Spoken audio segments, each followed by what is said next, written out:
السلام علیکم ورحمۃ اللہ وبرکاتہ۔ کہتے ہیں کہ ایک شخص کے 4 لڑکے تھے۔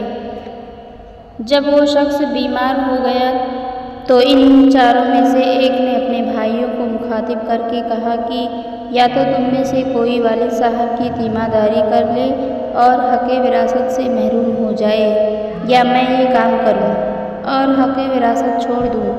اس کے بھائیوں نے کہا کہ تو ہی علاج و معالجہ کر اور حق وراثت سے محروم ہو جا۔ چنانچہ اس نے اپنے والد کا علاج کیا، لیکن وہ جابر نہ ہو سکا اور اسی بیماری میں اس کی وفات ہو گئی۔ بعد وفات تینوں بیٹے وراثت کے حقدار بن گئے اور یہ محروم رہا۔ ایک دن اس کے والد اس لڑکے کے خواب میں آئے اور کہا کہ فلاں جگہ جا کر وہاں سے 100 دینار لے لے۔ لڑکے نے سوال کیا کہ کیا ان میں کچھ برکت ہوگی؟ باپ نے جواب دیا کہ نہیں۔ جب صبح ہوئی تو اس لڑکے نے اپنا خواب اپنی بیوی کے سامنے بیان کیا۔ بیوی نے خواب سن کر اس سے 100 دینار حاصل کرنے کا اصرار کیا اور کہا کہ کم سے کم اس سے اتنا تو فائدہ ہوگا کہ کپڑے اور کھانے پینے کا کچھ سامان مہیا ہو جائے، مگر لڑکے نے عورت کی بات نہیں مانی۔ اگلی رات پھر خواب نظر آیا اور والد نے لڑکے سے کہا کہ فلاں جگہ 10 دینار ہیں، وہ لے لو۔ لڑکے نے پھر وہی سوال کیا کہ کیا ان میں کچھ برکت ہوگی یا نہیں؟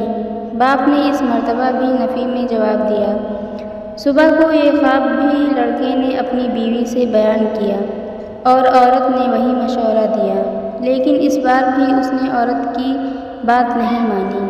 تیسری رات پھر خواب میں آ کر والد نے کہا کہ فلاں جگہ 1 دینار رکھا ہے، وہ لے لو۔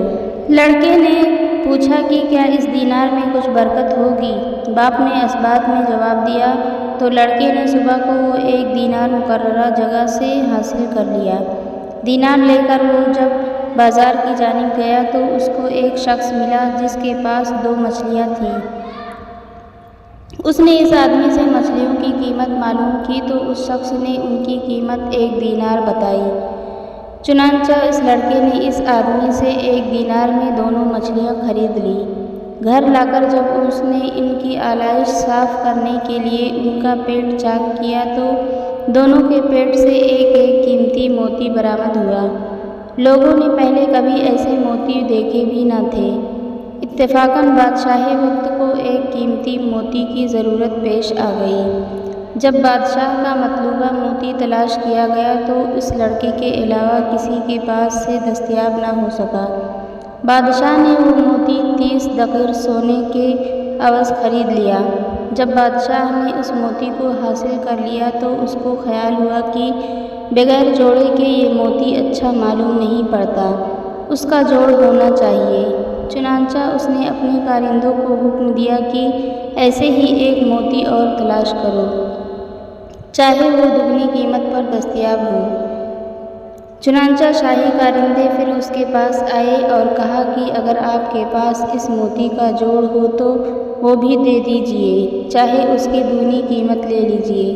لڑکے نے دگنی قیمت پر معاملہ طے کر کے وہ موتی بھی فروخت کر دیا اور مالا مال ہو گیا۔ حاضرین، اپنے ماں باپ کی خدمت ضرور کریں اور دل سے کریں تاکہ اللہ تعالیٰ خوش ہو، اور اگر اللہ تعالیٰ خوش ہو گیا تو پھر کسی کی ضرورت ہی نہیں۔ اللہ تعالیٰ ہم سب کو ماں باپ کا فرما بردار بنائے، آمین۔ ویڈیو پسند آئے تو ویڈیو کو لائک اور چینل کو سبسکرائب ضرور کریں۔ شکریہ۔